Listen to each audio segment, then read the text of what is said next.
Hello tout le monde, je vous retrouve aujourd'hui pour parler wishlist. C'est une vidéo que j'avais déjà faite sur le genre fantasy SF, donc j'avais fait 2 vidéos sur ce genre-là.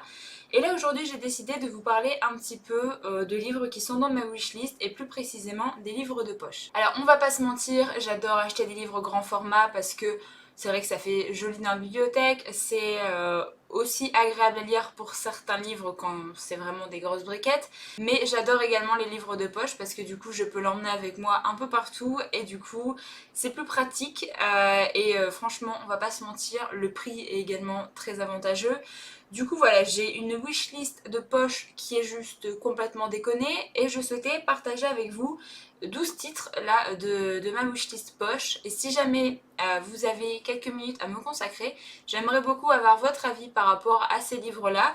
Je vais mettre dans la barre d'infos un Google Doc du coup qui va lister en fait les 12 livres que je vais vous présenter aujourd'hui. Et si jamais je dois absolument lire un des livres là que vous-même vous avez lu ou alors que vous souhaitez avoir mon avis sur ce livre, n'hésitez pas à aller voir le Google Doc et à cocher le livre que vous souhaitez. Comme ça j'essaierai de me le procurer au mois d'octobre pour essayer de le lire.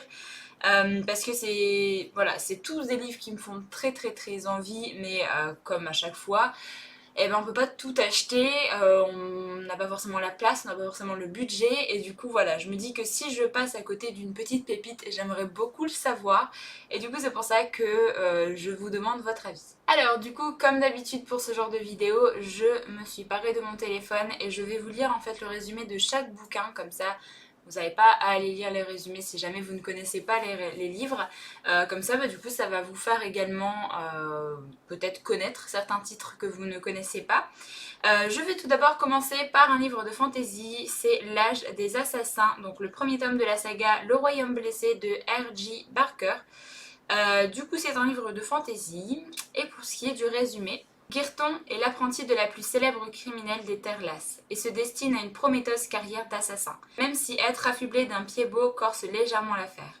Si Girton se consacre d'ordinaire à l'art de tuer, sa nouvelle mission lui apporte un défi inédit. Il s'agit cette fois de sauver une vie. Un mystérieux traître a tenté d'assassiner l'héritier du trône et Girton et sa maîtresse sont recrutés pour le protéger en secret. Au sein d'un château débordant de pièges et de faux-semblants, Girton se fait alors passer pour un simple écuyer et doit apprendre à reconnaître les alliés potentiels comme les ennemis de l'ombre. À mesure qu'il progresse dans cette toile d'illusions et de mensonges, l'apprenti assassin va se heurter aux ambitions du pouvoir, éprouver sa loyauté et tenter de déjouer une conspiration qui pourrait bien détruire le royaume tout entier. Du coup voilà, il me semble que c'est une trilogie et franchement ça me fait juste super envie, ça parle d'assassins, voilà. Ensuite, on passe à un livre plus horreur. Il s'agit de X de Thomas Oldevelt. C'est un livre que j'ai vu passer de très nombreuses fois sur plein de chaînes différentes et j'avoue que Alors autant le résumé, il donne envie, mais pas plus que ça. Mais autant tous les avis que j'ai vus, par contre, ils m'ont pas forcément laissé indifférente et du coup il a rejoint ma wishlist. Du coup, pour le résumé, bienvenue à Black Sprint, charmante petite ville américaine. Mais ce ne sont que les apparences. Black Sprint est hantée par une sorcière dont les yeux et la bouche sont cousus. Elle rôde dans les rues et entre chez les gens à sa guise, restant parfois des nuits entières au chevet des enfants.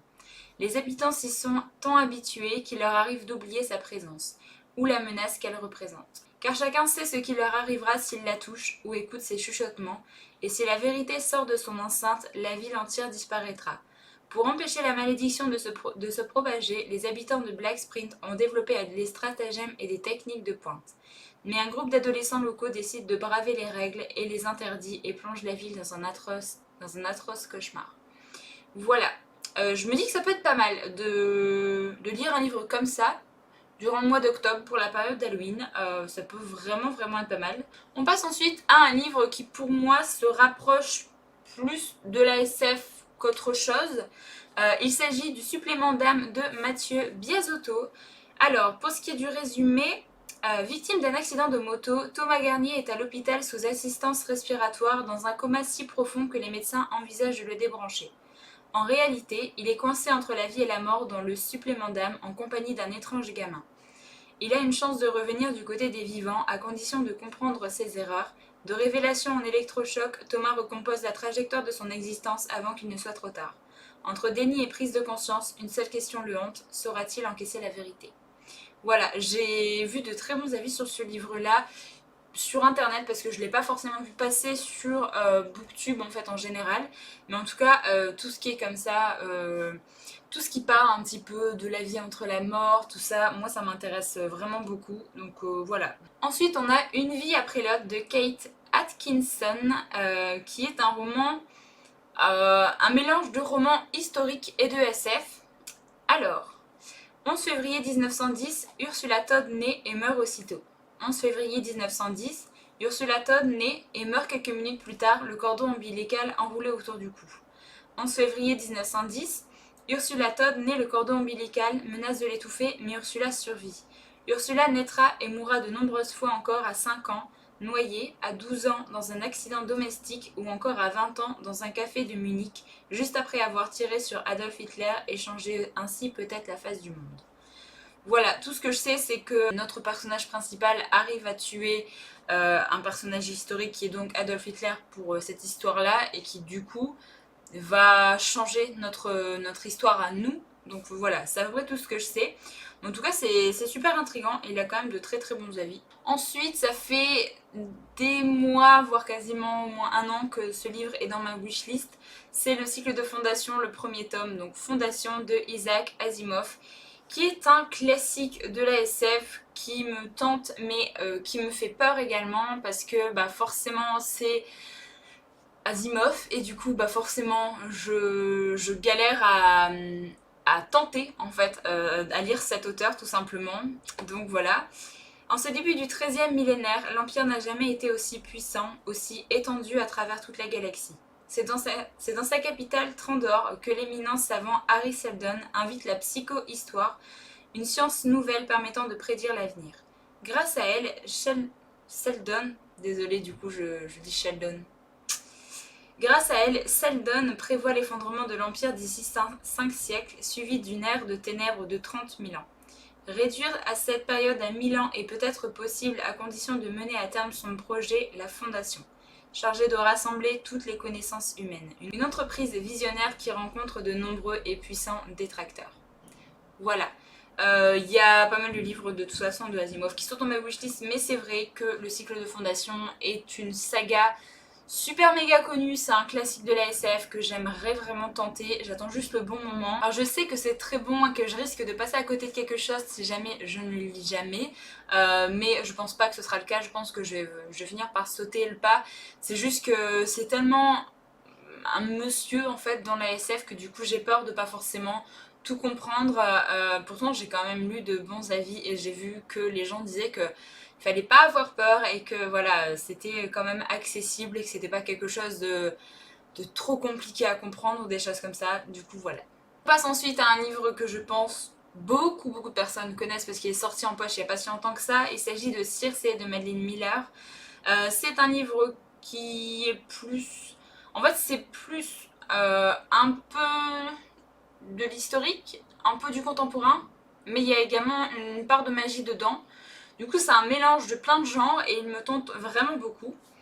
Fruit des amours d'un dieu et d'une mortelle, Circé la nymphe grandit parmi les divinités de l'Olympe. Mais son caractère détonne. On la dit sorcière parce qu'elle aime changer les choses. Plus humaine que céleste parce qu'elle est sensible. En l'exilant sur une île déserte comme le fut jadis Prométhée pour avoir trop aimé les hommes, ses pères ne lui ont-ils pas plutôt rendu service? Là, l'immortelle peut choisir qui elle est, demi-déesse certes, mais femme avant tout, puissante, libre, amoureuse. Voilà, j'ai vu de très bons avis sur ce livre-là. Franchement, je crois que j'ai pas vu une seule chronique négative depuis le temps qu'il est réapparu en poche, parce que du coup, on en a pas forcément entendu parler quand il était sorti en grand format, mais là, du coup, ça a fait un petit peu le buzz sur Booktube. Et j'avoue que, en plus, la magnifique couverture comme ça aide également beaucoup, je pense. Ensuite, on passe à un autre classique de la SF. Il s'agit de Spin de Robert Charles Wilson. Pour ce qui est du résumé. La vie de Tyler Dupree est inextricablement liée à celle des jumeaux Lawton, Diane et Jason. Ils étaient ensemble la nuit où la Terre a été coupée du reste de l'univers par une mystérieuse barrière opaque à l'extérieur de laquelle le temps s'écoule des millions de fois plus vite. Il ne reste donc plus que quelques décennies avant que le Soleil ne transforme la Terre en une boule de feu, exterminant ainsi l'humanité. Jason n'a alors plus qu'un but dans la vie, comprendre pourquoi et par qui la barrière a été installée. Voilà. C'est tout ce qu'on nous dit sur le résumé, mais pareil, j'ai entendu de très bons avis, mais beaucoup plus par rapport à l'auteur que par rapport à ce livre spécifique. Mais voilà, j'ai très envie de découvrir cet auteur de SF et voilà, ça me tente beaucoup. On passe carrément à un autre genre littéraire, il s'agit de Une bonne intention de Solène Bakowski, qui est un thriller, il me semble, ou un roman noir. Ce qui est du résumé, Mathieu a 9 ans, il a perdu sa maman, son père s'enlise dans le deuil et sa grand-mère s'efforce à sa manière de recoller les morceaux. Un soir, la petite ne rentre pas de l'école, on imagine le pire évidemment, comment croire que tout pourtant partait d'une bonne intention.